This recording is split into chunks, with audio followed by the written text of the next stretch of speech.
அல்லது மனிதன் தோன்றிய போது இவ்வளவு எண்ணங்களோடு இருந்திருக்க முடியுமா? இந்த கொஸ்டினை போட்டு பாருங்களேன். ஃப்ளைட் இன்றைக்கி இருக்க ஃப்ளைட் அன்றைக்கி இருந்ததா? இன்றைக்கி இருக்கக்கூடிய அலைபேசி இருந்ததா? இன்றைக்கி இருக்கக்கூடிய சகல இன்டர்நெட் இருந்ததா? இணையதளங்கள் இருந்தனவா?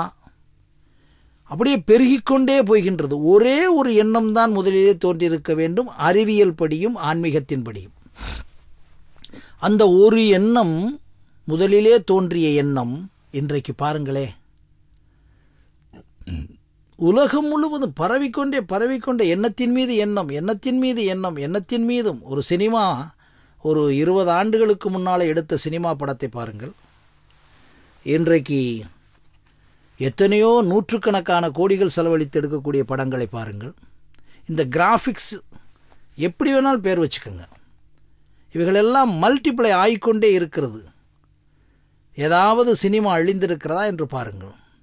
இதெல்லாம் நாம் ஏன் சொல்லி கொண்டிருக்கிறோம் என்றால், ஒன்று தோன்றிவிட்டால் அதிலிருந்தே இத்தனை லட்சக்கணக்கான கோடிக்கணக்கான பன்முக விஷயங்கள் தோன்றுகிறதல்லவா? இதையே தான் ஈசாவாசிய உபனிஷத் சொல்லுகிறது.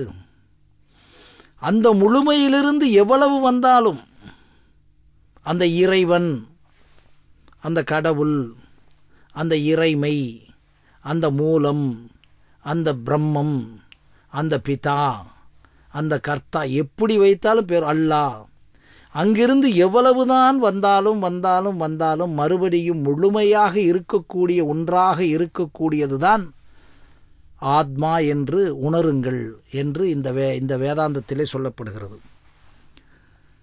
அப்படிப்பட்ட ஒரு ரகசியம் பொருந்தது தான் ஆத்மா. அதை நாம் கொஞ்சம் கொஞ்சமாக நம்முடைய உடலிலே உணர்ந்து கொள்ளலாம், உணர்விலே உணர்ந்து கொள்ளலாம், எண்ணங்களிலே உணர்ந்து கொள்ளலாம். உணர என்ன கிடைக்கிறது என்றால், ஓஹோ, இத்தனை 1000 ஆண்டுகளுக்கு முன்னாலே இப்பொழுது நாம் இதை விஞ்ஞானமும் வேதாந்தமும் என்று பொருத்தி பார்க்கிறோம். ஆனால் இத்தனை 1000 அல்லது 1,00,000 ஆண்டுகளுக்கு முன்னாலே இது இப்படி உச்சரிக்கப்பட்டிருக்கிறது யாரோ ஒருவரால்? அது உண்மைதானே? இந்த உச்சரிக்கப்பட்டது உண்மைதானே? அதை அவர் எழுதினார், இவள் எழுதினார் என்று நமக்குள்ளே விவாதம் வேண்டியதில்லை. யாரோ ஒருவர் உச்சரித்திருக்கிறாரே, அந்த உச்சரிக்கப்பட்ட ஒன்று உண்மையா? உண்மை என்று ஈசாவாசிய உபனிஷத் சொல்லுகிறது. ஆக 2 விஷயமாகத்தான் இப்பொழுது பிரம்மத்தை பற்றி, கடவுளை பற்றி நமக்கு பிரச்சனை இருக்கிறது. ஆத்மாவை பற்றி, பரமாத்மாவை பற்றி. மெய்ஞானவாதிகள் என்ன கூறுகிறார்கள்?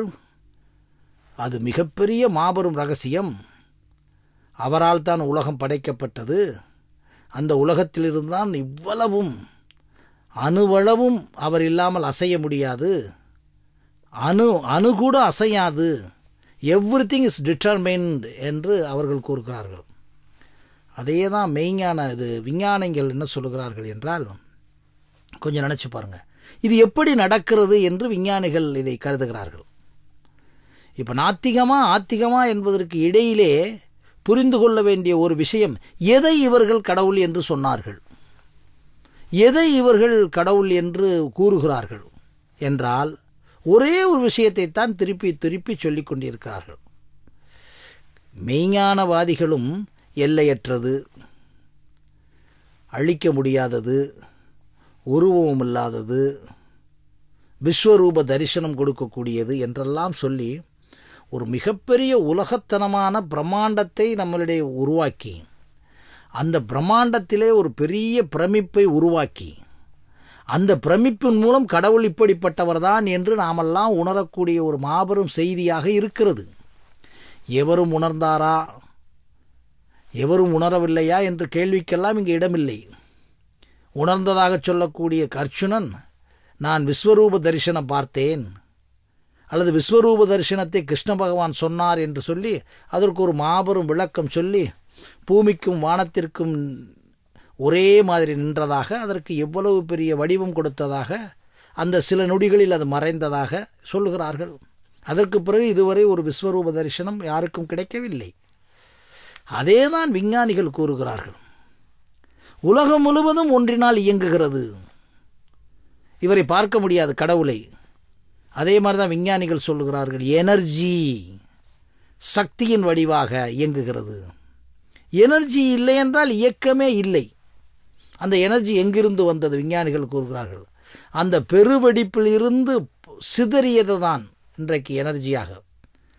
ஒடுங்கி இருந்த எனர்ஜி, ஒடுங்கி இருந்த சக்தியானது இன்றைக்கு எப்படி ஒடுங்கி இருந்த ஒரு காற்று, ஒரு பலூனில் இருக்கக்கூடிய காற்று வெளியே வந்து விடுகிறதோ, ஒடுங்கி இருந்த உடம்பில் இருக்கக்கூடிய ஜீரணத்தினால் ஏற்படக்கூடிய ஒன்று திருப்பி அது முடிந்தவுடன் ஜீரணமான வெளியே வந்து விடுகிறதோ, நாம் சுவாசிக்கும் போது எப்படி ஒடுங்கிய காற்று மறுபடியும் வெளியே வருகிறதோ, இதேபோல் ஒரு ஒடுங்கி இருந்த ஒரு விஷயம் இன்றைக்கு விஞ்ஞானம் நிரூபித்து விட்டதல்லவா. எவ்வளவு தூரம் ஒன்றை ப்ரெஷர் பண்ணுறோமோ, அழுத்துகிறோமோ, அந்த அழுத்தத்திலிருந்து இன்னொரு பெரிய வெடிப்பு இருக்கும், அல்லது பெரிய சிதறல் இருக்கும், அல்லது பெரிய விளைவு இருக்கும். இதுதானே உண்மை. இதே மாதிரி அந்த ஒடுங்கி இருந்த சக்தியானது மறுபடியும் வெடித்து அந்த சக்தியினுடைய பிரவாகம் உலகம் முழுவதும் பரவி இருக்கிறது.